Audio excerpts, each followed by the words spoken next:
sempre.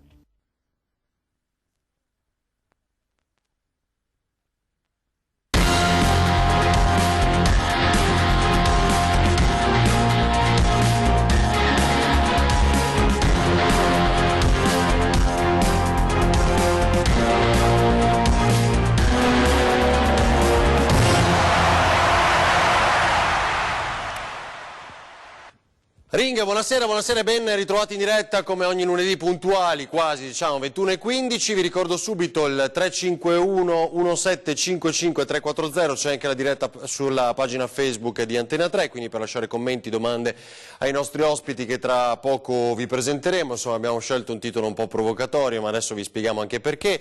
Ci sono più soldini, notizia di questa sera, per quanto riguarda il taglio del cuneo fiscale, cioè l'abbassamento delle tasse sugli stipendi, la facciamo semplice, quindi il risparmio per ogni lavoratore dipendente. Per di più spunterebbero nuovi soldi per quanto riguarda la manovra di governo che è allo studio e che domani sera dovrebbe licenziare ufficialmente il Consiglio dei Ministri con il DEF che è preparatorio alla legge di stabilità di fine anno, più soldini dicevamo anche per l'indicizzazione delle pensioni, quindi ancora qualche soldino, come sapete, bloccate soprattutto in alcune parti del proprio valore e che quindi tornerebbero a crescere. Parliamo di pochino, ma è un segnale. Una manovra che è molto contestata, ci sarebbero litigi, tensioni all'interno del governo come sempre, tanti altri temi, oggi quello della sicurezza nelle nostre città con la classifica del Sole 24 Ore, autonomia è tornato a intervenire il ministro Boccia, quindi la risposta poi di Luca Zaia, ma di questo e molto altro parliamo. Voglio presentarvi gli ospiti, cominciamo dall'onorevole Massimo Bitonci della Lega, buonasera, ben trovato. Primo suono della campanella per lei, c'è la campanella, non se lo ricordava, lei non viene da un po'. Saluto il vice sindaco di Padova, Arturo Lorenzoni, buonasera, ben trovato, questa poltrona qui, grazie per essere con noi. Poi Enrico Zanetti, ex vice ministro all'economia, quindi ci aiuterà in molte cose. La prima domanda sul referendum Venezia Mestre glielo dico perché c'è stata una puntata di 20:10 poco fa, bella animata. Simone Scarabelli, di ritorno da Napoli, no? Giusto? Buonasera, ben trovato, Italia 5 Stelle con quel grillo vestito da Joker. Il PD ha detto mai proposto il cambio di quota 100, Tridico, il presidente dell'Inps ha detto che qualche risparmio c'è sempre stato, però non è contento che la lotteria famosa, che era una sua idea da applicare in Italia, la fanno loro? 2011 ancora. Ma la fanno loro adesso, no? La lotteria degli scontrini. Beh, era partita un po' come uno scherzo, dopo alla fine è diventata una proposta di legge di questo governo, anzi in realtà era partito col governo anche precedente.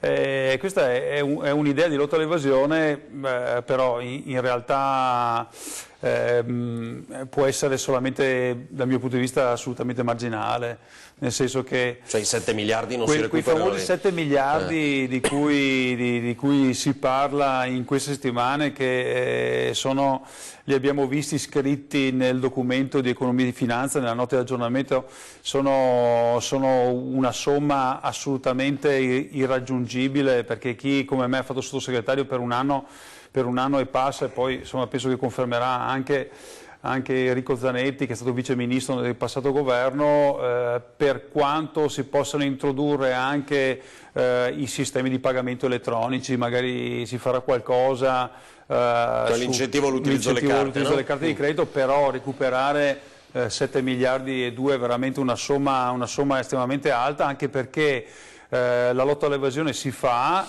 in maniera direi molto pesante, soprattutto negli ultimi anni. Ricordo che lo scorso anno 2018 sono stati recuperati quasi 19 miliardi di lotta all'evasione, in linea con quello che è stato fatto anche negli anni precedenti, quindi arrivare ad altri ulteriori, quindi 7 miliardi e passa, penso che sia quanto si è recuperato in media adesso negli ultimi anni? L'anno scorso 19 miliardi la somma della lotta all'evasione, ovviamente tra Guardia di Finanza, Ufficio delle Entrate, superiore ai 19 miliardi. Sì. Allora 7 miliardi è un risultato fattibile. 7 miliardi quando già sono stati utilizzati gli strumenti direi molto pesanti in questi anni, se pensiamo prima agli studi di settore, adesso gli ISA, se si pensa che comunque per quanto riguarda la fatturazione elettronica elettronica gli effetti sono già stati assorbiti durante l'anno 2019, io penso che, e lo vedremo nei numeri, nei fatti, che il prossimo anno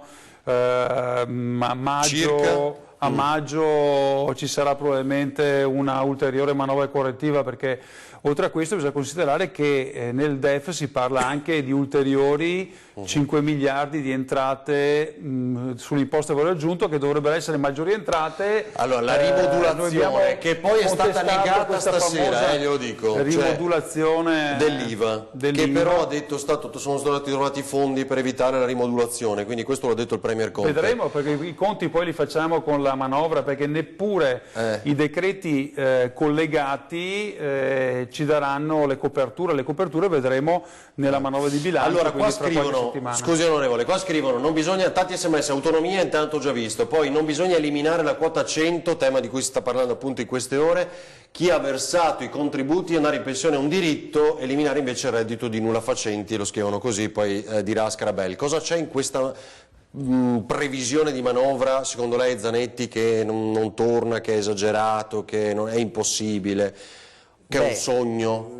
Condivido senz'altro il fatto che 7,2 miliardi di maggiori entrate immediatamente sul 2020 per effetto di nuove norme introdotte alla fine del 2019 siano un risultato realistico. È evidente che è impossibile, anche perché capisco che chi parte dal presupposto che le stime sull'evasione sono di oltre 100 miliardi, 109 per la precisione, e quindi dice cavoli, se sono 109 cosa sono 7 miliardi in più? Però guardate che non funziona così, perché qui stiamo parlando di 7 miliardi di gettito, di coperture finanziarie cifrabili in manovra, cioè la possibilità di metterle preventivamente in modo ragionevole tra le fonti di finanziamento poi dei vari impieghi. Allora, tanto per capirci, se tu fai una norma, ad esempio, dove dici da adesso l'Agenzia delle Entrate potrà guardare nei conti correnti di tutti gli italiani, una norma di questo genere è utile ai fini della lotta all'evasione? Senz'altro sì. Ok, insomma, poi bisogna vedere, rischi anche di diventare uno stato di polizia fiscale, ma adesso facciamo un ragionamento puramente. Però insomma, ci dicono che già i conti correnti sono. Sì, no, ma per dire, quando una norma di questo tipo, ad esempio, è stata fatta, la cifratura in manovra per copertura è stata 0. Perché in realtà, quando tu vuoi cifrare preventivamente delle coperture da lotta all'evasione, in realtà quello che stai facendo è caccia al gettito. Hai bisogno non di norme di controllo, che non sono ovviamente quantificabili nei loro effetti se non a posteriori, ma hai a quel punto bisogno di che cosa? Ed è per questo che quando ci sono queste misure ci si spaventa. Hai bisogno di norme che in modo lineare su tutti, contribuenti onesti e disonesti, tutti pari sono, vanno a comprimere i diritti. Infatti, ad esempio, cos'è che viene fatto in questa misura? Cioè, noi non possiamo prevedere un recupero dell'evasione di 7 miliardi perché non sappiamo cosa succede. Cioè, no, lì dobbiamo mettere un capitolo per arrivare 0. a fare 7 miliardi con norme di tipo che consentono di cifrare preventivamente, devi fare una stretta non sulle evasori ma su tutti, pazzesca.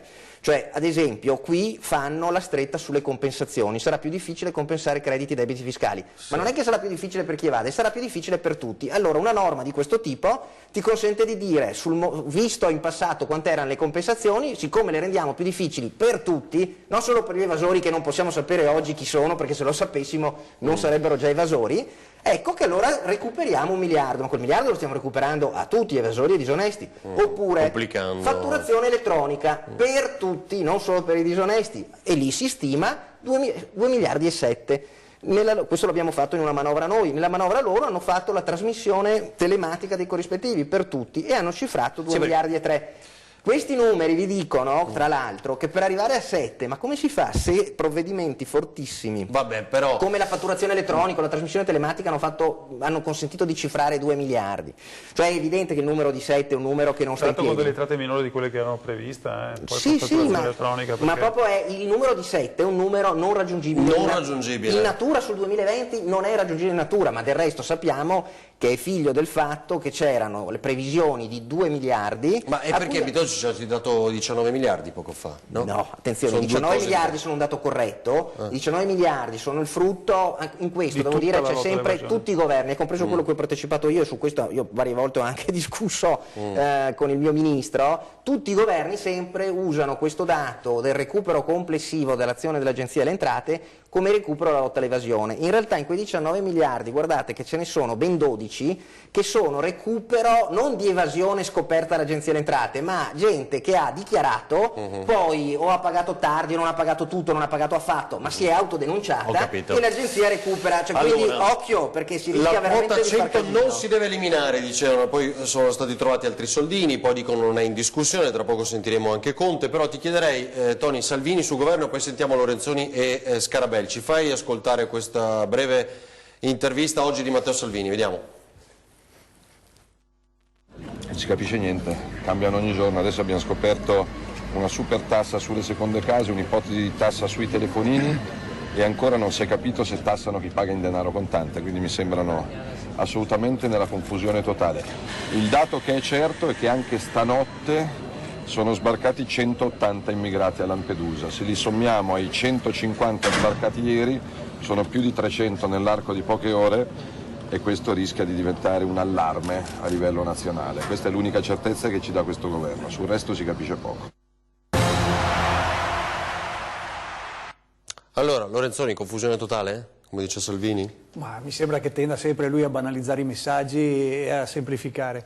È chiaro che la situazione è complessa e lo si vede, ma non mi sembra che le misure su cui sta lavorando il governo siano misure così confuse. Si cerca di dare ordine e soprattutto di quantificare, come è stato detto bene adesso.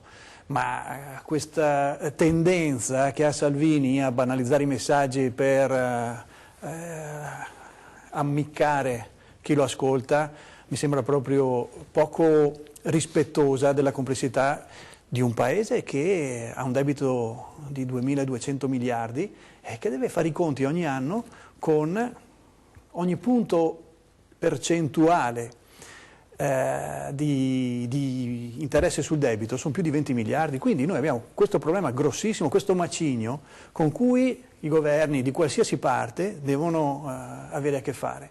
E non è che le soluzioni siano però semplici. Una delle osservazioni che viene mossa adesso a questo governo è avere una maggiore libertà, anche spazi finanziari, cioè, significa fare un maggiore deficit poi, no? Poi ci aiuterà anche Zanetti in questo, però questa è l'osservazione che viene mossa. È estremamente pericoloso lavorare con il deficit, perché a breve termine la cosa funziona, ma a lungo termine ipotechiamo il futuro di tutti i lavoratori che verranno nei prossimi anni.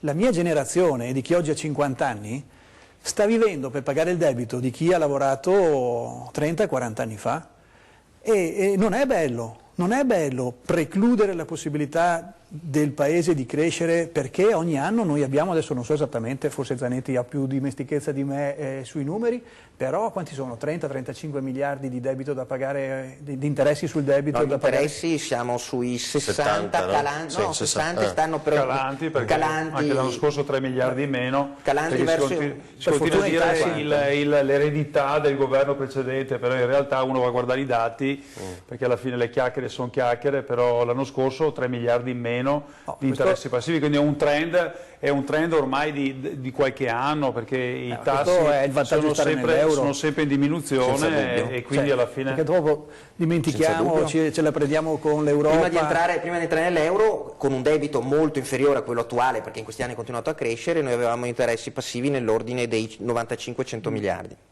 L'ingresso nell'euro, solo in termini di risparmio di interessi passivi, vale circa 40 miliardi. E quindi tutta questa polemica di questi, sempre di questi mesi sullo spread, no? Perché adesso lo spread è più basso, e collegare continuamente il tema degli interessi passivi allo spread, diciamo anche stasera che non è assolutamente vero, perché c'è una diminuzione costante del costo e quindi degli interessi passivi sul debito, che è stata fatta anche lo scorso anno quando lo spread era più alto, perché poi il tendenziale, ovviamente gli effetti dello spread di adesso si vedranno fra qualche anno. Quindi io lo trovo assolutamente però, perché assurdo e ridicolo. Cioè lei dice non nell'immediato? Il tema, Lorenzoni parlava del debito, però in realtà anche questo è l'ultimo governo, il penultimo governo, il Conte 1, si è trovato in una situazione che è la stessa del governo precedente, lo stesso del governo che c'era prima,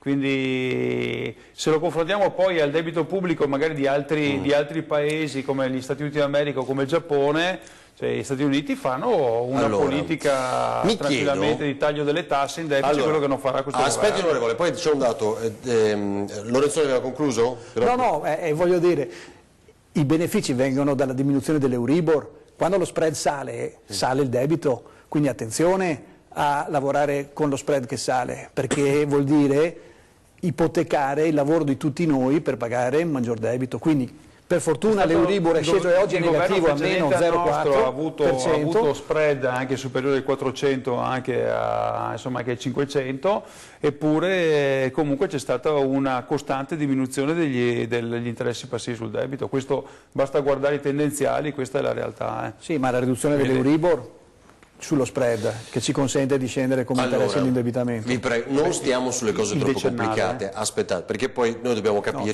se ci capisco io capiscono tutti. Allora, perché è importante, poi il titolo che è una provocazione, diciamo, un gioco di parole, ci perdonerete, il cuneo diciamo, fiscale, e quindi soldini, tasse eccetera eccetera. Qual è la cosa che poi emerge stasera? Adesso voglio ripartire da Scarabelli così abbiamo concluso il giro, poi siete liberi. Che si pensa di togliere le detrazioni, altro tema che è bello costoso, diciamo, nel bilancio, a redditi sopra i 100.000 euro, ultime cose, diciamo, di queste ore. Poi ci arriviamo, ma volevo capire che cos'è quello, un fazzoletto, finto fazzoletto, il biglietto per multare qualcuno? Ah, ok. Il libretto che... Cosa porta da questa Italia 5 Stelle? Napoli. Libretto giallo del Movimento 5 Stelle al governo, è stato consegnato questo libretto con tutta... Sì, vabbè, già non leggerei vedendolo da vicino, figuriamoci la telecamera. Se lo giri è rosso, che è il libretto rosso di Maio, quello di Mao, no? Di Mao, invece di Di Mao è di Maio. No, vabbè, comunque ci sono tutti i punti... Di Maio a Di Mao, ok. Tutti i punti già realizzati nel governo passato e quelli che abbiamo ancora da realizzare nel nostro programma, ma che stiamo via via andando. Però vede, qua è scritto la quota 100 si deve eliminare, sì, 100 volte sì, c'è un dibattito anche via SMS su questo, tra chi sì e chi no. Vabbè, che cosa porta a casa? Rivedete Grillo, vi rivedete voi, insomma... Ma diciamo che è un tagliando che fatto una volta all'anno, diciamo fa sempre bene rivederci con i nostri colleghi da tutte le regioni, con parlamentari che non abbiamo modo di vedere, a parte quelli veneti spesso, con vari ministri, nuovi ministri. È stato interessante, è stato come ogni anno una carica e secondo me, restando in temi della manovra eccetera, sono state dette delle cose che secondo me, se venissero realizzate, stavamo parlando dell'evasione, sarebbero un bel cambio per il nostro paese, perché... Beh, intanto Grillo ha parlato di reddito di nascita, Non più, lo aveva detto più volte, lo ha ribadito, oltre al voto ai sedicenni, ma queste sono cose, però dal reddito di cittadinanza al reddito di nascita, quindi chi nasce nel nostro paese. Grillo ha sempre avuto una visione molto utopistica che spesse volte condivido, eccetera. È giusto pensare una cosa del genere, dire che noi con questo governo riusciremo a realizzarla è assolutamente, credo, non praticabile, insomma, dobbiamo cercare in tutti i modi di innanzitutto sterilizzare appunto la partita dell'IVA che è già stata ampiamente rassicurata e non verrà toccata, mantenere il reddito di cittadinanza e cercarlo di farlo funzionare sempre meglio, stangando i furbetti che si stanno individuando e cercando di renderlo, di far partire tutta quella misura invece per il reinserimento nel mondo del lavoro, così che qualcuno non potrà più scrivere reddito di nulla facenza, ma se diventa lo strumento attraverso cui vengono reinseriti diciamo la fascia dei 50 anni in su, che molto spesso è quella che soffre del fatto che della crisi economica perdi lavoro a 50 anni, se non hai un'alta formazione non sai reinventarti e rimani a casa magari con una famiglia a carico. Qui secondo me ci sono due temi, diciamo, che chi vi segue sente particolarmente. Uno può essere la quota 100, ti chiederei Tony di preparare il Premier Conte oggi su questo intervenuto. La quota 100 non verrà toccata. E l'altro è l'abbassamento delle tasse, no? Perché già se parliamo... La quota 100 innanzitutto è una misura sperimentale, andare a toccare una misura sperimentale in fase di sperimentazione manda a remengo tutta la crea nuovi esodati, lo ha detto la Fornero stessa tra l'altro, quindi... ma diciamo è stata fatta per mettere un tappo, diciamo, agli esodati creati dalla Fornero, che anche la quota 100 non vada assolutamente a favore dei giovani delle future generazioni, ci sarà tutta una partita su cui bisognerà fare un ragionamento, ma ripeto, è una misura sperimentale. Facciamo finire questa sperimentazione, poi si tireranno le somme e si valuterà se prorogarla anche in futuro, cambiarla, modificarla, eccetera, ma la misura sperimentale che è stata fatta deve essere portata a termine, cioè non puoi fare un esperimento e interromperlo prima che ancora hai i risultati dei dati. E stessa cosa, insomma, stiamo vedendo per reddito di cittadinanza e faremo tutti gli aggiustamenti necessari. Adesso tutte più le che regioni voto bisognerebbe dare il lavoro assicurato ai nostri sedicenni, scrivono. Sono il nostro futuro, immagino che sia. I sedicenni innanzitutto devono occuparsi di avere una corretta formazione, perché il modo migliore per riuscire a avere garantito un lavoro è di scegliere la scuola giusta e di riuscire ad avere una formazione di altissimo livello. Molto spesso anche qui da noi vengono snobbati istituti professionali e tutti puntano magari a fare un liceo eccetera, invece quegli istituti professionali, istituti tecnici nella nostra regione si ha una fame di tecnici clamorosa che tutti gli studenti del Veneto non riescono a soddisfare. Possiamo anche attirare tutti diciamo, le facoltà tecniche, chi si laurea anche da diverse altre regioni d'Italia, ma ancora non basterebbero. Quindi... Allora, c'è quell'SMS di prima contro Salvini, ma diceva che questo governo applica il vincolo dei 2 mandati. No, tanto non c'è un tema di cui si è parlato, ma non c'è, insomma, anche perché poi si è detto incostituzionale, eccetera, eccetera. Allora, sentiamo Conte di oggi. Ho avuto l'invito molto tempo fa per inaugurare il centenario di questi festeggiamenti, di questo ricordo di una figura di rilievo della nostra storia politica, perché della DC in particolare. Come sapete qui c'è il dovere del Presidente del Consiglio di onorare, confrontarsi con la storia della nostra cultura politica.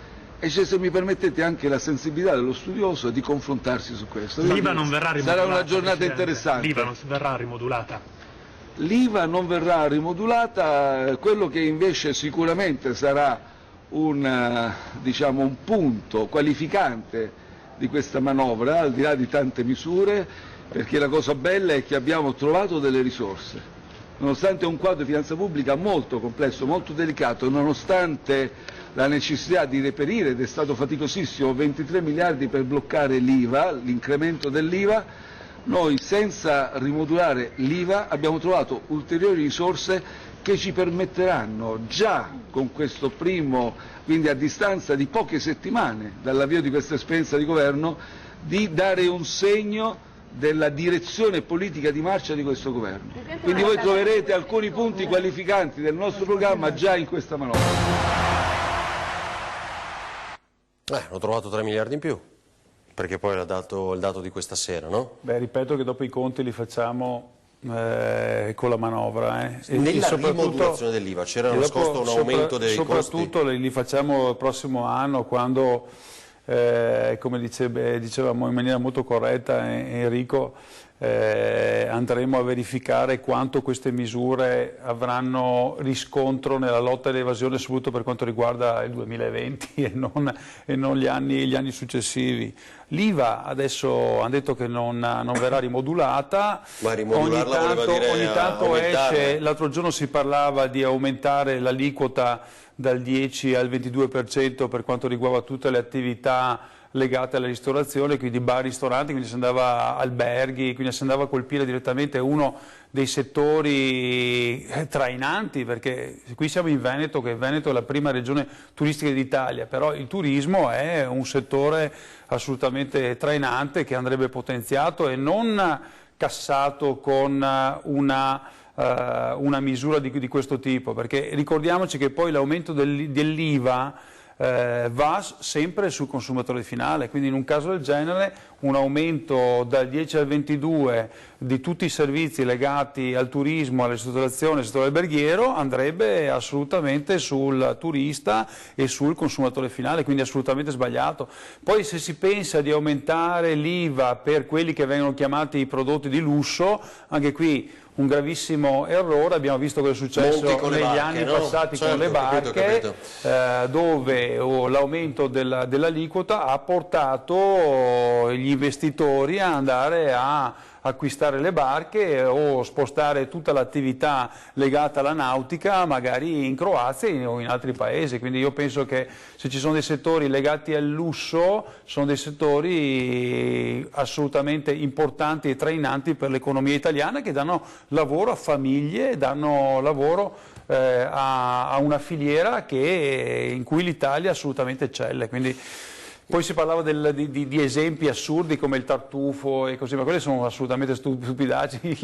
Il gettito di aumentare l'IVA sui tartufi, insomma, fa sorridere. Non può Avete visto i grillini come... contro il giornalista, peggio dei centri sociali contro le forze dell'ordine? Cosa è successo? Non so nulla. Non ho assistito direttamente alla scena. Adesso la cerco. Posso dire che queste cose sono assolutamente da condannare, come sono da condannare quando avvengono in qualsiasi altra manifestazione politica. Da quello che ho letto, ho capito... Ma erano spettatori, diciamo così, non... Sì, erano... Vabbè, questo sì, lo so anche a me a Padova, quando c'erano i primi vostri elettori, belli cattivi. Hanno visto la Raggi forse assediata nel tentativo, tra virgolette, di magari difendere, eccetera. Questo. Tony, non so se riesci a far vedere il video. Hanno criticato, diciamo, con toni accesi, diciamo, un giornalista. Questo? Vabbè, adesso lo ricarichiamo, vediamo, perché non l'avevo notato, lo guardiamo dal tablet. Non lo vediamo. Adesso vediamo Scarabelli in prima fila. Sì, esatto, adesso dobbiamo subito capire. No, per carità. Non c'era sul posto, ha detto. Fammi sapere se lo vedi, così intanto... Sono gandiano, anche se ho fatto anni e anni di karate, ma tengo le mani sempre a posto. Qui c'è Virginia Raggi, in questo punto qua, in questo momento qua? Sì, nel momento lei era circondata dalla folla, sono arrivati, da quello che ho visto, i giornalisti e quelli che erano vicino alla Raggi hanno cercato, insomma, di... Un saluto ai giornalisti, ci provo. Vabbè, niente, dai, vabbè, non me lo fanno vedere. Comunque, allora, gesto da condannare. Vabbè, dopo appena mi dici, Tony, lo facciamo vedere, ormai l'abbiamo annunciato. Allora, prima Di Maio su quota 100, vediamo cosa ha detto il ministro degli esteri, Luigi Di Maio, su quota 100, che è una cosa che interessa molto al nostro pubblico, le pensioni. Vediamo.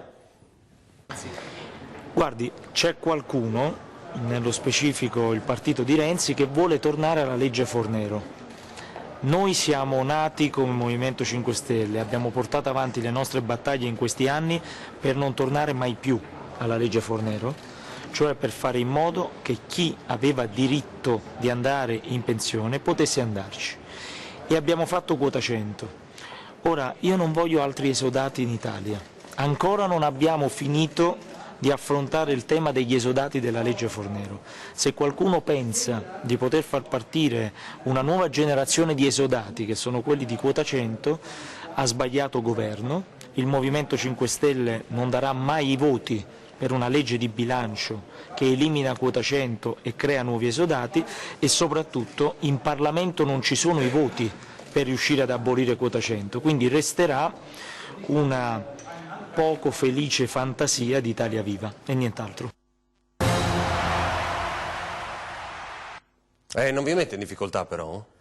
Ma cioè diciamo, il partito di Renzi, no? Quei voti si vede in che Parlamento. Matteo, diciamo, Renzi vuole imitare il Matteo precedente, cioè una critica, diciamo una critica al giorno attira il giornalista vicino e non, si dà non leva il visibilità in merito di questa ritorno, maniera? ma garantisce l'articolo, garantisce che se ne parli. Ho capito, ma c'è anche i voti però, Ovviamente Renzi ha fondato un nuovo soggetto politico, quindi ha tutto l'interesse di far vedere che esiste, e quindi, però vale quel che vale, insomma. Io credo che se appunto come Movimento 5 Stelle abbiamo le idee più che chiare, io credo che anche Zingaretti le abbia, Renzi farà quello che riuscirà a fare, se vuole avventurarsi anche lui in una crisi azzardata. Che Lorenzoni, come la vede lei, il ruolo di Renzi?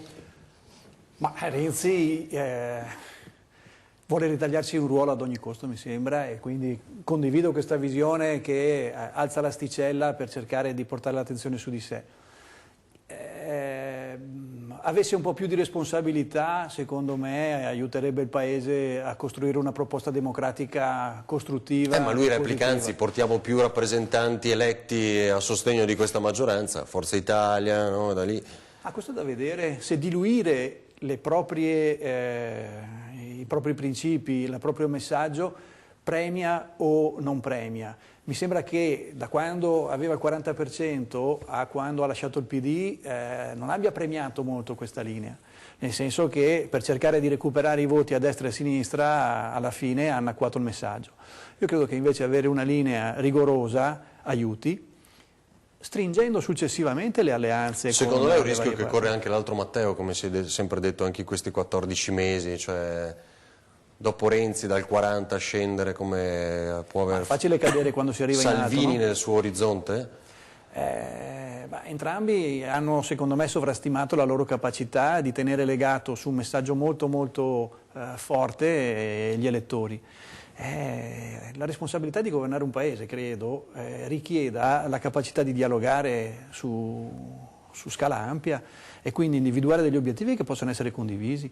Cosa che manca secondo lei a Renzi come manca a Salvini? Entrambi hanno dato troppa enfasi al proprio ruolo e questo li ha penalizzati moltissimo. Bitonci cosa dice? Cioè adesso tutti tenteranno di riscrivere ovviamente quello che è successo negli ultimi mesi, la crisi d'agosto. Io che l'ho vissuta direttamente e internamente anche come membro del governo, devo dire che soprattutto dopo il voto delle europee la situazione, le mediazioni che c'erano, che comunque in un governo in cui io assolutamente non rinnego nulla di quello che abbiamo fatto, perché comunque nei mesi in cui abbiamo lavorato anche bene, perché se devo pensare anche alle cose che ho seguito io, il decreto fiscale ha dato dei risultati, io direi eccezionali, perché la rottamazione, parlavamo prima anche con Enrico Zanetti, anche i provvedimenti sulle liti pendenti hanno avuto un riscontro ma allora, ottimo. quando è cominciata la crisi, diciamo il blocco? La prima flat tax sul regime forfettario, fino a 65.000, che è stata una nostra idea, ha avuto un riscontro che insomma, è innegabile, è molto positivo. Mi spiace che dal 1° gennaio, che era previsto questo nuovo regime, che era già nella legge di bilancio dello scorso anno a 100.000, sì, che avrebbe aperto una platea ampissima di professionisti che non avrebbero più fatto la contabilità ipersemplificata, senza IVA. Mi dice una cosa però, quando è diventato plastico l'esempio, chiaro che Dicevo, se posso concludere brevemente, è che è successo dopo il voto delle europee, cioè dopo il voto delle europee si è rotto un meccanismo di dove fiducia. Conte faceva un'operazione di mediazione e comunque si trovava una soluzione nei vari provvedimenti. Questo si è rotto. Eravamo in grande difficoltà, io penso anche al Ministero, al MEF, col Ministro Tria, qualsiasi proposta che era sul tavolo veniva cassata e non solo quello, anche su tanti altri temi, anche sui temi legati magari anche all'immigrazione, non solo, e quindi dopo alla fine... Per coerenza che non c'è. Sarebbe stato meglio andare al voto, cercare di andare al voto dopo le europee, vero? Lei lo dice da rappresentante. Si è voluto staccare la spina, dopo, insomma, diciamolo perché la gente che è a casa sa benissimo come sono le storie.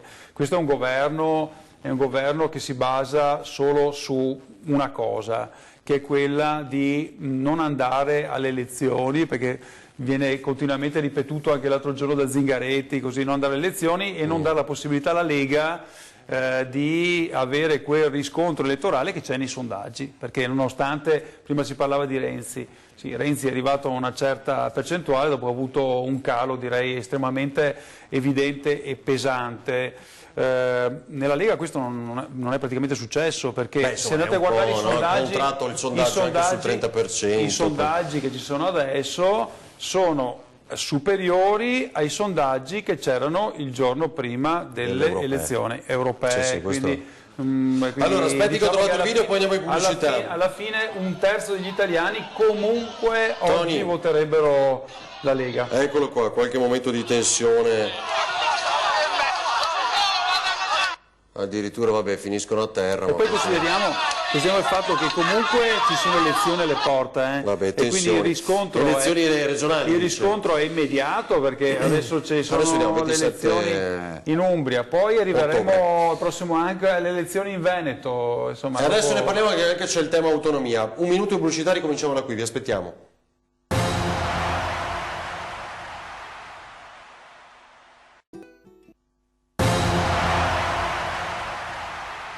Siamo questi, siamo cambiati ed è giusto questo cambiamento. Quando senti il segretario del PD che dice tu vali tu, ma è meraviglioso, non si capisce cosa cazzo voglia dire, ma è meraviglioso. È meraviglioso perché sta seguendo nei concetti delle nostre cose, uno vale uno. E quando Renzi pianta un albero, ogni iscritto che fa, adesso ha piantato 2 piantine, ma è meraviglioso, vuol dire che siamo così. Non dobbiamo più essere quelli che espongono gli striscioni con le poltrone, dobbiamo fare questi grandi successi, perché è un grande successo il taglio dei parlamentari, ma volare bassi e dire l'avete voluta anche voi, è un'idea vostra, prendetevela. Avete capito cosa significa adesso? Significa dare una narrazione al PD, dare una narrazione a migliaia di giovani che vogliono un linguaggio, dei motivi, una narrazione, una visione che noi abbiamo avuto, anzi io ho avuto! Italiani! E allora, le parole. Io ho vissuto di parole, tutta la vita di parole. Ho vissuto, guardate come siete vestiti, abbassatevi.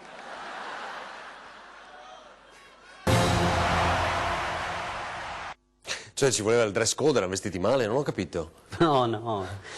E come è che non voleva, cercava di tenere la platea molto calma, cioè non voleva applausi, non voleva, a un certo punto addirittura mandato a fanculo gli attivisti, eccetera. Diciamo che ha voluto proprio sfogarsi come il Grillo dei primi tempi e ha detto chiaro, insomma, non siamo più quelli di 10 anni fa, ma non l'ha detto solo Grillo, l'ha detto anche Fico. Questo si vede. Purtroppo anch'io non sono quello del 2007 quando ho iniziato, diciamo. Col PD e col PD. Cioè avete fatto veramente il salto mortale carpiato su tutti quanti i temi. Come la maglietta più bella di Italia 5 Stelle è Per quale mojito. Non so se l'avete vista da casa, invece per quale motivo, per quale mojito. Quindi diciamo che vabbè, adesso bisogna guardare avanti e bisogna cercare in tutti i modi di portare dei risultati per gli italiani. Cioè, prima si diceva... Cioè, cosa dice Grillo? Che voi siete riusciti a imporre temi e anche un modo di parlare, a prescindere, no? Cioè, l'uno vale uno, dal tu vali futuro tu, che avrà il Movimento 5 Stelle, ormai la politica è irrimediabilmente trasformata. Cioè, siamo riusciti a portare i nostri temi dentro i programmi, dentro i messaggi, anche dentro i modi di comunicare degli altri partiti. Quindi già questa ma è una così, vittoria Zanetti, secondo lei? straordinaria. Poi Lorenzoni e Bitonci sono riusciti? Secondo me l'unica cosa che sono riusciti a fare semmai è stato quello di, arrivati al governo, omologarsi alla politica dell'attaccamento alla poltrona. Capisce, come pochi in passato. Cioè, Scarabella, è vero, ma anche questa è una lettura, no? Quella che sta dicendo Zanetti. Poi non mi interessa sapere se è 51 e 49 più quello che avete dato, quello che avete preso, però io in questa fase soprattutto storica del Movimento 5 Stelle sarei un pochino più cauto, perché cioè io ho vissuto la fase loro della scorsa legislatura in cui erano onestamente sopra il tetto, erano molto aggressivi, erano non tutti ovviamente, perché ci sono all'interno di quel movimento come dovunque, anche se loro invece gli altri partiti non riconoscevano queste differenze da persona a persona, io le riconosco a loro, c'erano persone più come dire moderate, ma molti erano estremamente aggressivi nei confronti di tutti, ma ad esempio nei confronti anche di uno come il sottoscritto, che era entrato in Parlamento per la prima volta esattamente come loro, non aveva mai fatto politica prima esattamente come loro, non è che si facessero sconti. Devo dire che onestamente quando sei all'opposizione e ci stai al grido appunto vaffanculo a tutti e dopo arrivi al governo e cominci a fare discorsi di responsabilità, e sei tu quello che devono mandare a quel paese. Mi permetto di dire che secondo me questo è il comportamento tipico degli opportunisti che non hanno la pazienza di fare politica all'interno dei partiti esistenti perché è difficile farsi strada, scelgono la scorciatoia populista, poi arrivati al governo bisogna essere responsabili. A me personalmente fa schifo, lo dico come metodo, poi non lo applico alle persone, nello specifico poi io di fronte a una persona che anche in passato ho avuto modo di sentire era tra quelli più tranquilli, più riflessivi e non a prescindere, però come metodo io trovo che la storia del Movimento 5 Stelle, posso immaginare che se verrà vista tra 50 anni e commentata, sarà la storia del partito degli opportunisti italiani, al netto di lodevoli eccezioni. Per me invece è il più grande esperimento sociale che sia mai stato fatto, cioè avere un comico che insieme a un utopista come Gian Roberto Casaleggio si mettono insieme, fanno questo esperimento che secondo me neanche loro avevano veramente idea di dove potevano arrivare, però sono riusciti a catalizzare a migliaia e migliaia di persone. Abbiamo iniziato a candidarci nelle regioni, nei comuni, all'inizio non c'era neanche il simbolo, siamo arrivati la prima volta al Parlamento 25%, cioè quale altro movimento ha mai avuto un exploit così grande? E poi nel giro di 5 anni in opposizione al Parlamento sei riuscito ad arrivare al governo facendo quello che avevi promesso. Certo, non siamo riusciti a fare tutto. Se vi alleate alle regionali, se vi alleate col PD, cioè diventa un'altra cosa, e questo è anche il ragionamento. Non è questione allearsi col PD, con la Lega eccetera, noi siamo al governo e siamo rimasti al governo per fare quello che abbiamo detto di fare, punto. Se questo governo non ci permetterà di fare per esempio una cosa, perché è caduto il governo? Secondo me il governo precedente è caduto, e fatalità la sera prima dell'annuncio c'era stata un'ampissima discussione sulla riforma della giustizia, sulla riforma della giustizia. Se non ci permetteranno di fare il carcere per i grandi evasori, la confisca dei beni sempre per i grandi evasori, misure di questo tipo, una riforma della giustizia seria, interrompere la prescrizione. Secondo lei non ve lo consentiva la Lega, questo vuol dire, non ve lo consentiva la Lega. Sono dei temi veramente di rottura. Posso dirti perché l'ho vissuta, cioè, anche la questione del carcere per gli evasori. Io quando abbiamo fatto l'incontro con Bonafede e Conte, perché già ti ricordi nel decreto fiscale volevano inserire la norma per modificare le pene del decreto legislativo 74/2000 che abbiamo spiegato a Conte e a Bonafede, no? Durante quella discussione molto accesa, che esiste già il carcere per gli evasori, è già stato modificato più volte, quindi su molte pene esiste già le manette agli evasori, e andare a colpire con le soglie che voleva mettere Bonafede, loro vogliono colpire anche i medi evasori, gli evasori, e parlavano di soglie, c'è una sola persona. No, ma io ti dico, quella volta si parlava di soglie di 100.000, si parlavano di soglie di 100.000 euro.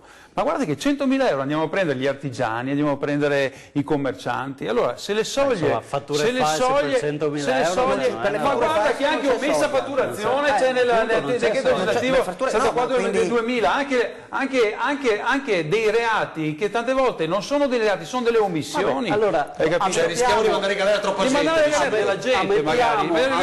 L'imprenditore che decide di non pagare l'IVA per pagare gli imprenditori, come tanti in galera del Veneto. Questa è la realtà. Ammettiamo con la legge che è stata fatta che uno che ci entra in casa magari per rubarci la TV può rimanerci secco e morire, e invece uno che ruba centinaia di migliaia di euro di soldi di tutti, ma non sapevano che c'era già, tanto per dire l'incompetenza di certe persone che quando parlano di certi argomenti gli abbiamo portato il decreto legislativo 74/2000 che prevede già le carceri agli evasori. Devono essere equiparati a chi corrompe, cioè comunque tu stai facendo un danno enorme alla collettività, non stiamo parlando degli artigiani. Ti ripeto, ma parliamo il problema sono le soglie, un caso, le soglie che abbiamo raccontato uno più che volte anche nei nostri perché se tu mi parli di un artigiano mi parli di 5-10 milioni, allora possiamo anche ragionare. 1 milione, però ma guarda che quando abbiamo discusso Bonafede ha detto 100.000 euro, e Salvini giustamente ha detto: ma sei matto tu? 100.000 euro sei matto, faccio cascare il governo, perché parliamo di artigiani, commercianti e piccoli imprenditori. Allora, volevo sentire che Lorenzo, ma stava intervenendo Zanetti. Rispondo solo a quell'SMS che riguardava i truffati dalle banche. Siamo in attesa della modifica del portale. È vero, ne abbiamo parlato nei telegiornali, ne abbiamo parlato anche settimana scorsa, ore 13 per dire, eccolo qua, perché di fatto è tutto fermo, sono 13.000 domande, 2.000 accolte in Italia. Ne potrei dire di cose su questo, cioè sull'azione negativa, per esempio, di chi è stato al governo su questa questione dei truffati. Avevamo pronto di come è stata modificata poi la norma grazie all'intervento del Movimento 5 Stelle, perché se si andava avanti con quella che era la norma della legge di bilancio dello scorso anno, a quest'ora, che volevamo noi della Lega, a quest'ora c'erano già i pagamenti, hanno voluto introdurre la Consap appositamente quando si poteva tranquillamente utilizzare la Consob, che aveva già liquidato e già pagato, perché ci sono centinaia di pagamenti. Dice, questo rallentamento è frutto delle decisioni imposte dal Movimento 5 Stelle. Hanno voluto inserire tutta una serie di ulteriori complicazioni che hanno portato a questa situazione qua. Il Movimento 5 Stelle ha solamente cercato di mettere i paletti che avevano detto le due più grandi associazioni di truffati, soprattutto le nostre banche venete, che erano le uniche due associazioni che non erano d'accordo sulla proposta che c'era. Ho scritto io la norma dell'anno scorso. Sì, ma allora bisogna anche conoscere le cose. Bisogna conoscere le cose. Allora, il Movimento 5 Stelle voleva una norma universale, che il pagamento a tutti quanti, seguendo ovviamente quello che dicono alcune delle associazioni. Per fortuna che noi abbiamo inserito quei paletti che sono stati dettati dalla contrattazione che c'è stata con l'Unione Europea. Per fortuna che abbiamo fatto questo, per fortuna che abbiamo pensato al bail-in, prima abbiamo pensato al limite dei 100.000 euro, se no quella cosa non sarebbe mai passata come la voleva il Movimento 5 Stelle. Perché il problema è che quando si fanno le norme bisogna anche capire la ricaduta e bisogna capire dove si va a finire.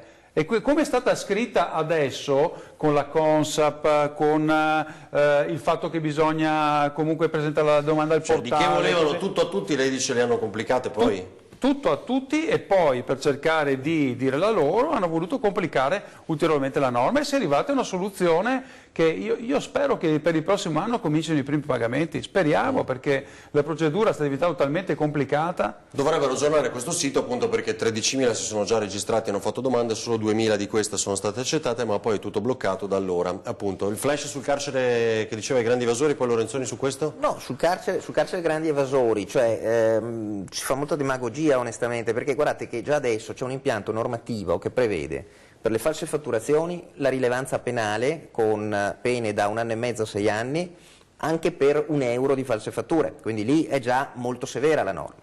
Se si fa frode fiscale non emettendo fatture false ma falsificando altri documenti, perché la frode consiste nel comportamento attivo, non semplicemente di non mettere in dichiarazione una cosa, ma addirittura di creare documentazione idonea a far casino nel caso in cui ci siano controlli, in quel caso scatta da oltre 50.000 euro, soglia già direi bassa.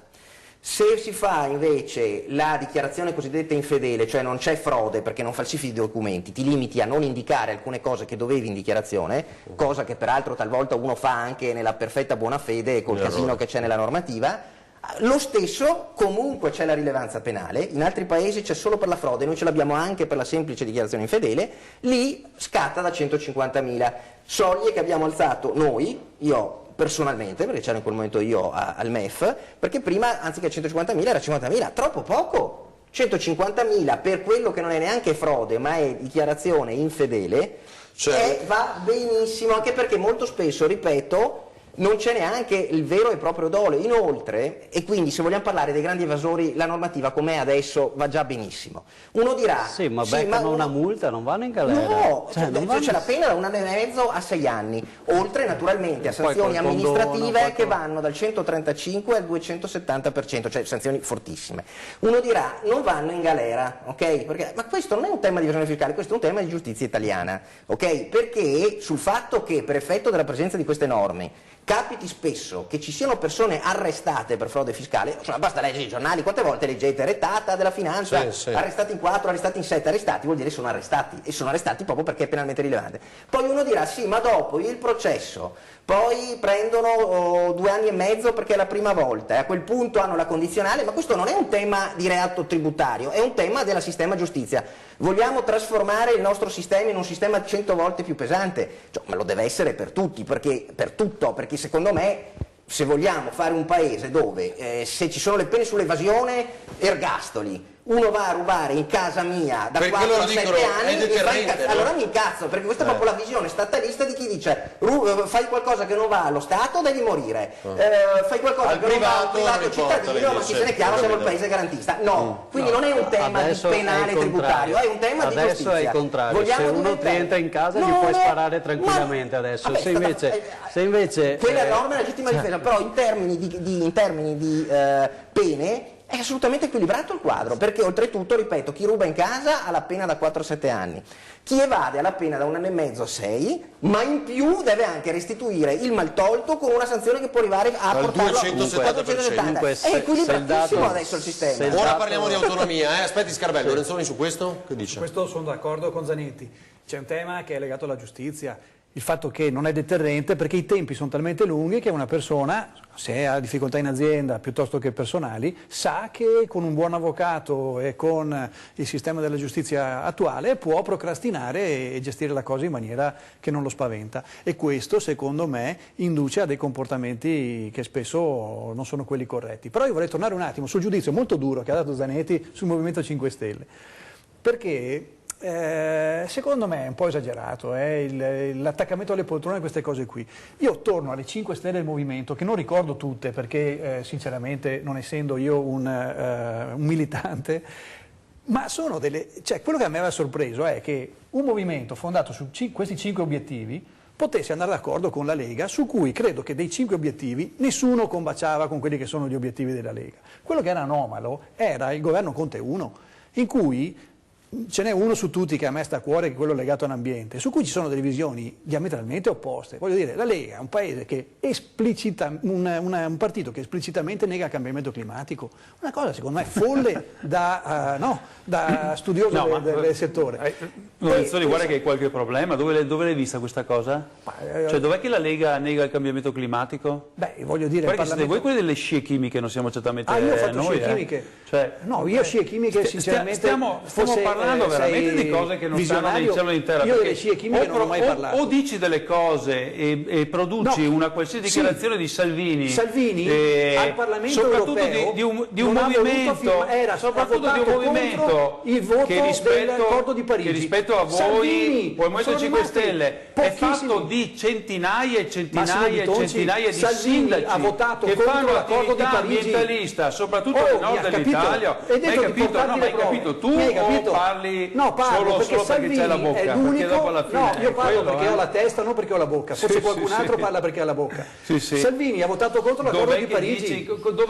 Ma che ragionamento è che la Lega Salvini ha votato a favore o contro l'accordo di Parigi? Quando è un movimento che ha governatori, ha sindaci che fanno attività ambientalista sul campo. Perché i nostri sindaci, Salvini ha votato a favore sono o contro? quelli dell'80% Bitonci, rispondimi alla mia domanda precisa. L'80% di raccolta differenziata, hai capito Lorenzoni? Cosa c'entra? Dell'80-90%. Che insegnano agli altri sindaci cosa vuol dire lo spirito civico dei veneti non è per la Lega, è perché sono bravi i veneti. Capito? Ha votato a favore o contro Salvini all'accordo di Parigi? Ma cosa dici che la Lega nega il rispondi alla domanda climatico? si sottrae alle domande esplicite. Puoi scrivere i libri di ufologia. Però è innegabile che prende per il culo una ragazzina che ha solo il difetto di essere riuscita a mobilitare migliaia di giovani. L'atteggiamento nei confronti dell'ambiente della Lega è una vergogna aver votato contro l'accordo di Parigi.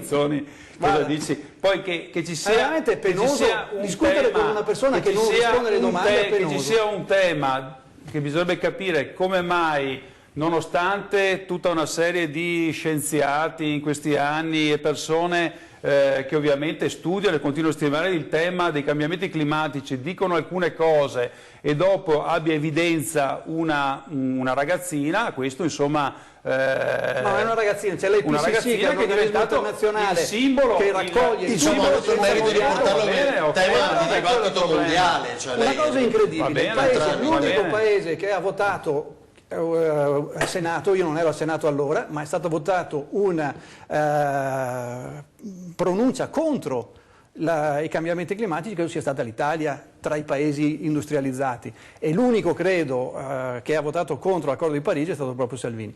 Per me queste cose sono importanti e queste cose mi facevano pensare come il Movimento 5 Stelle, che ci piaccia o non ci piaccia, comunque ha portato potesse stare con la Lega, però loro vi dicono e noi lo facciamo per portare avanti i nostri punti, no? Questo è io mi ricordo per esempio i volantini sull'immigrazione del Movimento 5 Stelle, no? Che erano identici a quelli della Lega, cioè potrei fare 10.000 esempi di cose che abbiamo condiviso durante un anno e passa di governo. C'erano i loro volantini che dicevano però oggi lei ritiene che sia più simile e più giusto che stiano col PD, diciamo, definiamolo così, più vicini? Ma questo non lo so, io conosco molti parlamentari del Movimento 5 Stelle che erano disperati nel momento dell'accordo e lo sono anche adesso. Dopo è la poltrona quella che lega poi che lega assieme a questo governo, perché quindi Salvini soprattutto adesso con il taglio dei parlamentari, insomma in questi giorni questa è stata chiamata come la polizza assicurativa di questo governo, perché nel momento in cui poi si tagliano i parlamentari, figuriamoci se questi hanno voglia di andare alle elezioni e di rendere efficace il taglio, perché l'assurdità di quello che è successo è che se vogliamo rendere efficace il taglio, domani andiamo a votare e si rende efficace il taglio dei parlamentari. Invece bisognerà aspettare la prossima legislatura, perché ovviamente il governo delle poltrone rimarrà là per 3 anni e mezzo. Il governo delle poltrone lo chiama lei. L'associazione magistrati dei minori intanto dice non esiste un sistema bibbiano, vabbè, visto l'SMS, cosa c'entra? Zanetti cosa c'entra, signori miei? Presumo l'associazione, quindi chi ha scritto Zanetti, PD, di cui io non ho mai neanche fatto parte, ma a parte questo devo dire, quando sento parlare di Bibbiano, lo dico proprio da cittadino, in termini così violenti, politici, lo trovo una cosa a dir poco deprimente, perché anche ammesso e non concesso che un sistema bibbiano esistesse, ammesso e non concesso che fosse riconducibile, poniamo, a un esponente di un partito, ma sarà un problema penale di quell'esponente di quel partito? Non di tutto il partito, sarebbe come dire, non so, lo dico solo per fatalità, c'ho qui vicino un esponente della Lega, Massimo Vittorio, cioè, sarebbe come dire, siccome è indagato Siri per autoriciclaggio, la Lega è il partito dell'autoriciclaggio, ma staremo mica scherzando? Sarà un problema di Siri che poi valuterà. Diciamo che si fanno anche questi sillogismi. No, è proprio per spiegare. Ovviamente fatto, cioè non è che... No, è per spiegare. Ma sarebbe una bestialità dire quindi la Lega è il partito dell'autoriciclaggio, come è una bestialità dire il PD è il partito di Bibbiano. Cioè è veramente un modo di fare politica veramente... Tony, prima della pubblicità ci fai vedere quella cosa che citavo a proposito degli 1-6 anni, perché è molto competente Zanetti, altro che diciamo dottore, è un avvocato praticamente, stasera ha citato tutto. Il caso del veneziano nei giorni scorsi a proposito del rischio di una pena da 1-6 anni, vediamo. È una persona italiana che ha praticamente origini friulane, che però diciamo lavora normalmente nel territorio veneto. Giovane che è ancora praticamente in famiglia. Lavorava in un ristorante senza contratto e beneficiava del reddito di cittadinanza, alcune centinaia di euro. L'hanno scoperto gli uomini della Guardia di Finanza durante una serie di controlli nei bar, ristoranti, hotel, campeggi e attività commerciali a Caorle. Questa persona è stata segnalata all'autorità giudiziaria e anche all'INPS proprio per la revoca del beneficio stesso. Sia lui che il titolare sono stati sanzionati. Avrebbe dovuto praticamente comunicare quindi all'INPS che aveva iniziato un lavoro. Queste comunicazioni vanno fatte non soltanto nel caso in cui il lavoro è regolare, anche se come previsto dalla norma, anche nel caso di attività irregolari. Quindi comunque c'è una mancanza da parte del lavoratore che ha omesso di comunicare la sua variazione del reddito. È prevista una pena che va nel massimo fino a 3 anni di reclusione e poi chiaramente dal punto di vista invece amministrativo l'INPS a cui abbiamo fatto la segnalazione ha già provveduto alla revoca del beneficio quindi del reddito che percepiva per quanto riguarda il lavoratore. Per quanto riguarda invece il datore di lavoro rischia una sanzione amministrativa, insomma, quella prevista nel massimo fino a 10.800 euro come lavoratore in nero, perché appunto non era coperto da nessun contratto. Dall'inizio dell'anno le Fiamme Gialle di Caorle hanno effettuato 31 controlli individuando 45 lavoratori irregolari. I titolari multati sono stati 17 con sanzioni di oltre 181.000 euro. In 6 casi i dipendenti irregolari sono stati assunti. In un caso i finanzieri hanno individuato 16 lavoratrici di origine dell'Est Europa impiegate in nero in un'azienda di pulizie. Sono risultate senza permesso di soggiorno. Le indagini hanno poi portato a scoprire le loro condizioni di precarietà e l'esistenza di un vero e proprio sistema di reclutamento di lavoratrici straniere attraverso gruppi di contatto sui social. I responsabili dell'azienda di pulizie sono stati segnalati alla magistratura per il reato di intermediazione illecita e sfruttamento del lavoro. Malattie.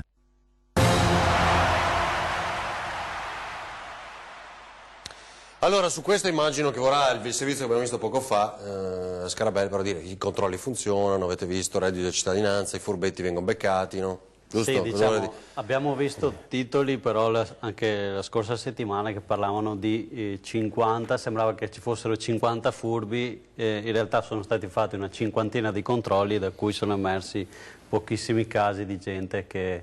Però è importantissimo che i controlli siano fatti assolutamente, e non a caso abbiamo impostato il sistema che chi fa il furbo con reddito di cittadinanza rischia veramente grosso, quindi io mi auguro che non ci siano altri sventurati che decidono di approfittare del reddito di cittadinanza magari facendo qualche lavoro in nero.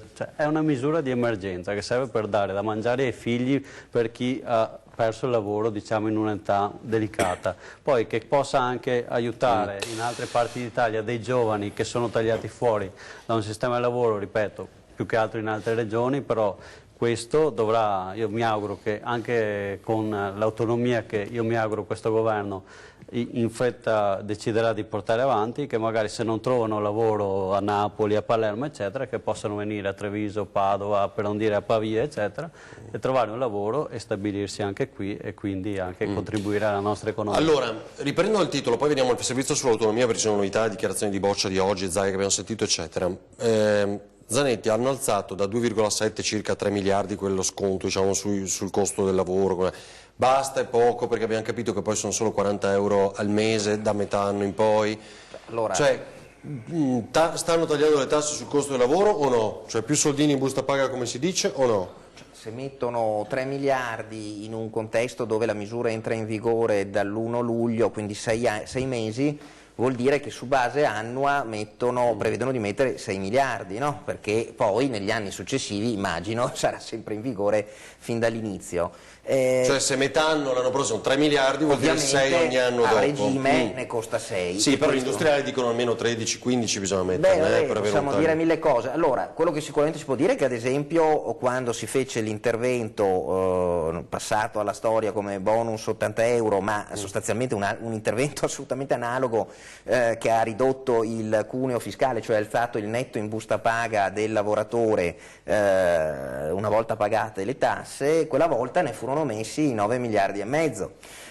Quindi questo è un intervento che vale circa la metà. Infatti se viene dato alla stessa platea dei soggetti che già hanno preso i famosi 80 euro sono, come dicono, 40 euro aggiuntivi agli stessi. Se li distribuiscono diversamente, vuoi perché vanno a metterli a chi era incapiente e quindi non ha avuto gli 80 euro, oppure perché li mettono più sui redditi un attimo superiori che al momento sono esclusi, è chiaro che troveranno un mix diverso. La sostanza, comunque ripeto, è un intervento che vale circa la metà di quello tanto bistrattato che è stato fatto a fine 2014 senza aver mai e poi aumentato l'IVA, e io credo che forse quella volta siamo stati bravini invece. Cioè uno dei modi, almeno bravi il doppio direi. Ecco, sterilizzare, visto che va di moda questo termine, al di là dell'IVA, il dilagare nei sondaggi della Lega è quello di abbassare, non sarà flat tax perché abbiamo capito il governo non vuole la flat tax, questo governo, ma dare un bel segnale sull'abbassamento delle tasse, che però è poca cosa, diciamo, in quello che vediamo in questa manovra. Io riprenderei il vostro titolo sul cuneo, cioè questa differenza tra quanto paga un'azienda e quanto riceve un lavoratore, che è una distanza enorme rispetto agli altri paesi. Questo penalizza veramente il lavoro.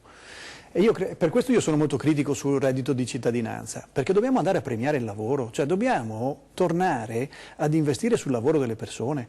E il fatto che le persone possano ottenere del denaro senza avere un lavoro, io credo non sia positivo.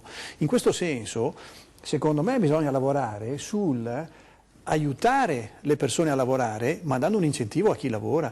Il premio Nobel che è stato assegnato proprio oggi ai 3 economisti di MIT ed Harvard, che è legato proprio all'eradicazione della povertà, con dei programmi di incentivazione al lavoro che hanno avuto grande successo in India in particolare, che è una delle economie più grandi del mondo, ci fanno vedere come sia possibile lavorare sul tema riduzione del costo del lavoro per rilanciare l'economia. Tutti i problemi di cui stiamo parlando stasera, se la nostra economia crescesse alla media dei paesi OCSE, che non vuol dire cose cinesi, vuol dire l'1,5-2%, sarebbero molto ma molto minori, perché con la crescita dell'economia... il ragionamento reddito di cittadinanza era mettere i soldini in tasca a, diciamo, chiunque, a chi è più in difficoltà, in modo che potesse spendere questi soldini e quindi generare economia. Cerco di favorire l'accesso al lavoro. Non è successo, non è, no? Questo è proprio un errore che è stato commesso anche con gli 80 euro, cioè queste sono misure, sono misure che se vengono vendute come misura per sostenere la domanda interna, sono destinate a fallire in partenza, perché questo non succede, non sono misure di consumo, sono misure di riduzione del cuneo fiscale fatte su chi lavora, sono misure di assistenza alla povertà fatte su chi non lavora, ma entrambe, per come sono strutturate, non funzionano, hanno un impatto sui consumi marginali. Se tu vuoi far partire i consumi, dai spazio al ceto medio alto, perché è quello che consuma. Giustamente uno dice no, vengono prima gli altri, va bene, ma è inutile venderla come diciamo, interventi che anche determineranno una crescita in termini di domanda interna, perché quel tipo di dazioni polverizzate a livello micro sulla domanda interna che reddito ha un medio alto? Come dice lei, il ceto medio alto? Guardi, il problema è che da noi già si deve ragionare di medio alto, esatto, per come sono le nostre aliquote fiscali, già sopra i 28.000 euro lordi, che è un insulto. Certo. Però per come siamo strutturati io parlo della fascia da 28.000 a 55.000, che è quella fascia... dice un'aliquota espropriativa, come la definisce lei? Che è una cosa Ritorno sul mio ragionamento, se queste cifre le utilizziamo per sgravare il costo del lavoro, abbiamo un effetto leva molto maggiore nella creazione di reddito. Ed è questo su cui dobbiamo lavorare. E su questo vengo anche sulla flat tax, perché ha un effetto redistributivo che non possiamo dimenticare. Cioè la flat tax, secondo me, va contro quello che gli economisti da decenni, forse secoli ormai, hanno mostrato come la progressività abbia una ragione basata sull'equità sociale che è importante. Se io guadagno di più è giusto che contribuisca di più, e se io guadagno di meno è giusto che abbia minore onere nel far fronte ai costi della comunità. Per cui questo ha un effetto di redistribuzione del reddito a favore dei ceti più ricchi, che secondo me è veramente... La flat tax, assolutamente. Posso anch'io?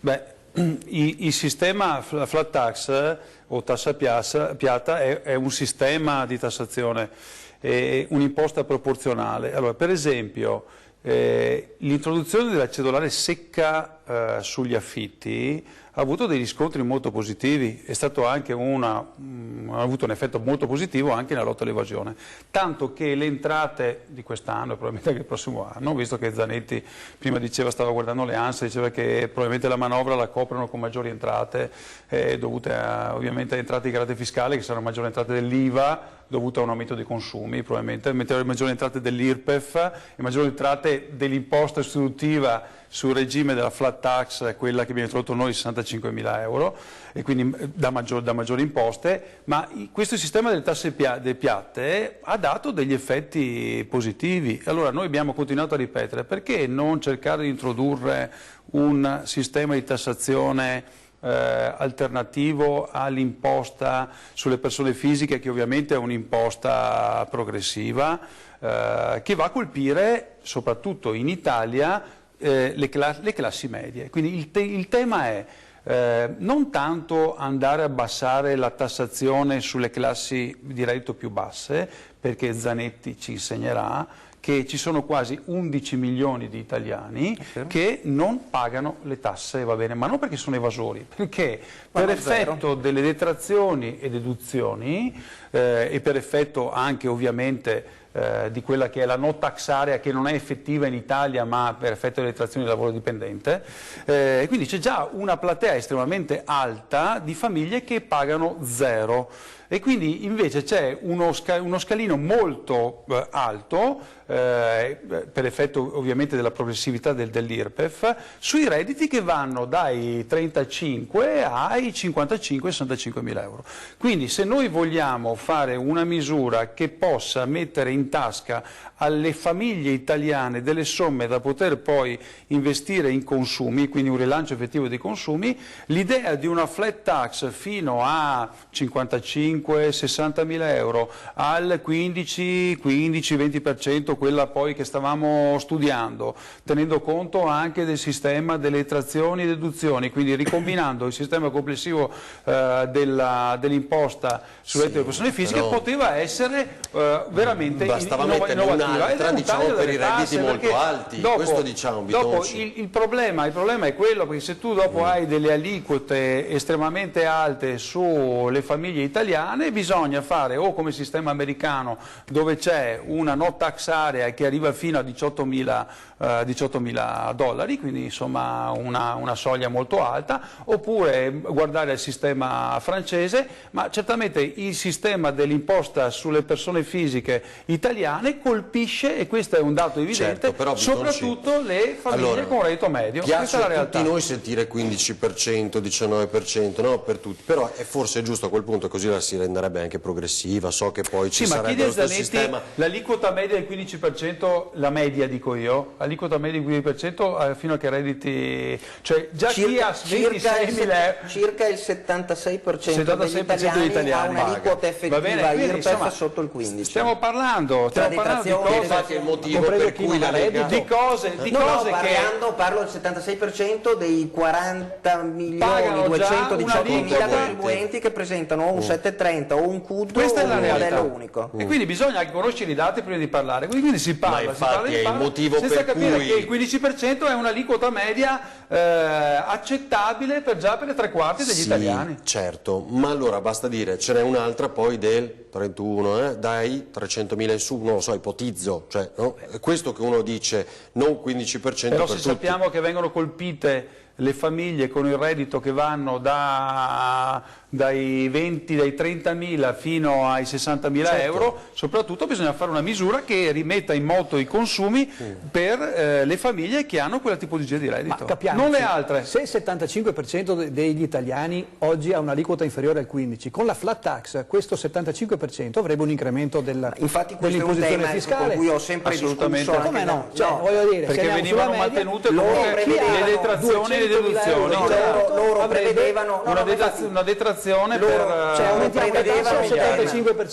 prevedevano una clausola sostanzialmente di salvaguardia. Loro prevedevano nel loro progetto una clausola di salvaguardia tale per cui, se applicando il sistema oggi vigente avevi un'aliquota inferiore al 15, avresti potuto continuare ad applicare quello anziché l'aliquota del 15. Io infatti da questo punto di vista ho sempre trovato che questo tipo di assetto determinasse da un lato non la semplificazione voluta ma una complicazione, perché rimanevano in vita praticamente due regimi, e ovviamente questo aspetto che faceva tener conto di questa situazione perché ne erano consapevoli, naturalmente faceva lievitare ulteriormente il costo della costruzione di un sistema. Perché è sempre così purtroppo, quando tu costruisci dei sistemi dove ci guadagnano tutti o quantomeno nessuno ci perde, costa. Infatti non so quale fosse il costo della misura, immagino sia stato stimato. Non va di moda ultimamente, da nessuna parte, da destra, a sinistra, sotto, sopra, non va di moda mai. E effettivamente mi sono reso conto anche sulla mia persona che non va di moda, perché io che sono sempre uno queste cose le ha dette, diciamo che oscillavo tra lo 0, e lo 0,0, quindi io capisco che chi vuole far politica oggi con la compartecipazione attiva dell'elettorato italiano che non desidera sentire determinati discorsi e crede che davvero la politica sia un mondo a parte rispetto al mondo reale, mentre riproduce a livello macro esattamente la vita di tutti i giorni, il bilancio di casa è tutto uguale. Allora, capisco che non le dica queste cose. Sì, ma è qua prendere in giro continuano a esistere sulla SCI l'autonomia, adesso arriviamo Se all'autonomia. vogliamo spiegare a casa che il sistema fiscale italiano è particolarmente complesso, perché le detrazioni e deduzioni in Italia sono arrivate a un numero infinito. Le perché vorrebbero colpire sopra i 100.000 euro, sentito, no? Ogni governo non toglie detrazioni e deduzioni immesse dai governi precedenti perché sono impopolari e ne aggiunge di nuove. Quindi il tema poi del riordino, che non vuol dire tagliare, ma di riordinare tutto il sistema di detrazioni e deduzioni è un tema estremamente delicato che prima o dopo qualcuno dovrà assolutamente prendere in mano, perché non si può continuare ad aggiungere, perché alcune hanno dei risvolti positivi, per esempio sulla lotta all'evasione, perché tutte le detrazioni legate al comparto, per esempio dell'immobiliare, delle costruzioni, ristrutturazioni, così, sono positive perché hanno fatto emergere, però altre devo dire che sono state assolutamente inutili. Che si potrebbero Questa è la intaccare. realtà. Allora, pubblicità e poi autonomia, vi aspettiamo, un minuto.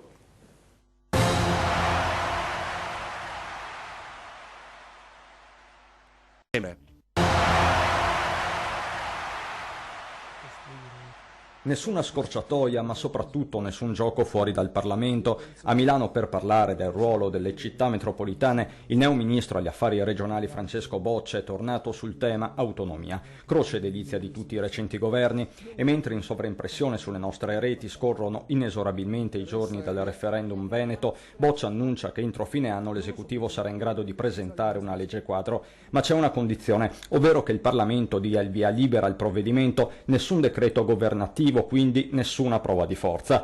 Per il ministro la legge quadro sarà una cornice che garantirà gli ultimi e servirà a tenere unito il paese. Nord e Sud hanno un approccio diverso sull'autonomia alla constatazione di Boccia. Il messaggio tutt'altro che velato è che non è contemplata nessuna fuga in avanti, si dovrà procedere tutti con lo stesso passo, altrimenti, pare di capire, il tavolo salta. Le parole di Boccia a Milano sono state chiare: la legge quadro servirà a dare certezza a tutti coloro che sono indietro con lo sviluppo, perché chi è indietro possa avere la certezza di un intervento automatico dello Stato. A sentire Boccia, l'esecutivo vorrebbe accelerare sull'autonomia differenziata, ma la via è quella dell'intesa con le regioni. Non vogliamo che si sostituiscano i difetti del centralismo statale con i limiti del centralismo regionale, le parole di Boccia. Insomma, per il Veneto e le regioni del nord nessuna priorità, referendum o non referendum. E non è mancata una nota polemica. Abbiamo ereditato tanta propaganda, ma fatti zero. Alcune proposte unilaterali legittime, in alcuni casi anche comprensibili, ma lontane dal diventare realtà. Parole che per qualcuno potrebbero suonare come un requiem. Cioè di fatto dice: ho ereditato molta propaganda ma fatti zero, dice il ministro Boccia, no? Che ora segue gli affari regionali, lo sapete, abbiamo seguito in diretta all'arrivo l'incontro, il primo incontro che fece con i presidenti, cioè con Luca Zaia qui a Venezia.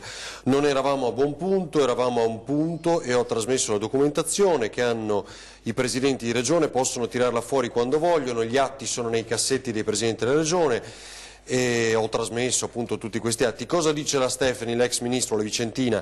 Da quando Boccia è ministro nessuno ha visto alcun atto tranne meri propositi che tra l'altro gettano nel limbo l'autonomia.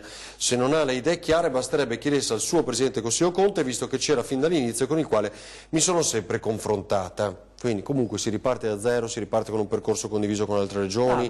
Cioè, sinceramente mi spiace perché Boccia lo conosco anche da molti anni, è sempre stato comunque un politico serio e coerente. Il tema è estremamente delicato e capisco che si trova insomma tra l'incudine e il martello, però è falso che ci si fosse il punto molta zero. Propaganda e zero fatti. Perché io che ho partecipato ai tavoli al Ministero dell'Economia, in realtà era tutto pronto, a parte l'ostracismo abbastanza naturale dei ministeri, perché chi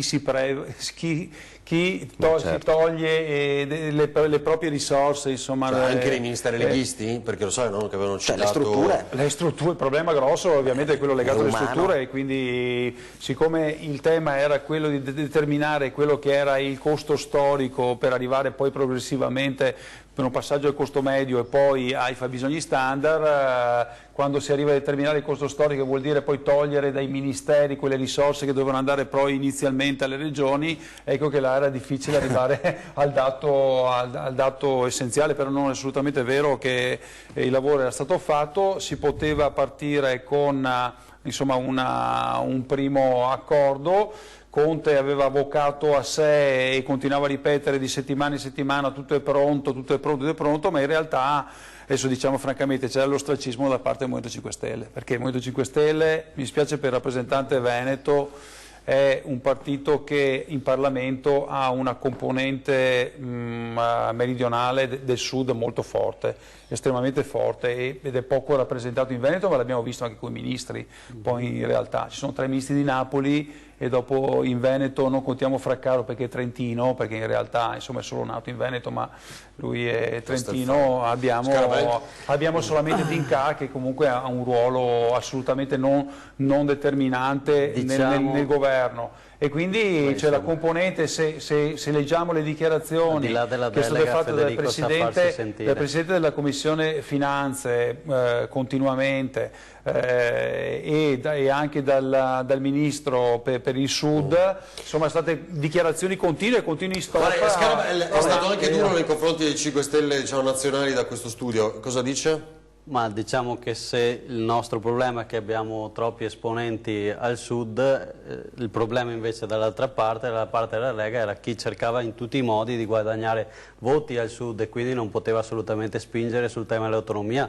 E lo hanno dimostrato ampiamente. Cioè dice Salvini aveva un progetto nazionale, se Salvini voleva attuare l'autonomia l'avrebbe imposta come condizioni ben prima delle europee e si sarebbe fatto l'autonomia. Che poi anche i nostri abbiano tirato i remi in vaga, ma non sono gli unici. Cioè, quando è venuto Boccia da Zaia gli ha portato il dossier con tutti i rilievi dei vari ministeri. Non è che i ministri leghisti, in primis quello dell'istruzione, non avesse dei rilievi da parte di Bussetti, anzi era uno dei ministeri più problematici, perché lo sappiamo tutti che l'istruzione fa la differenza tra un'autonomia vera e propria e un'autonomia diciamo abbastanza tiepida, per non dire fredda.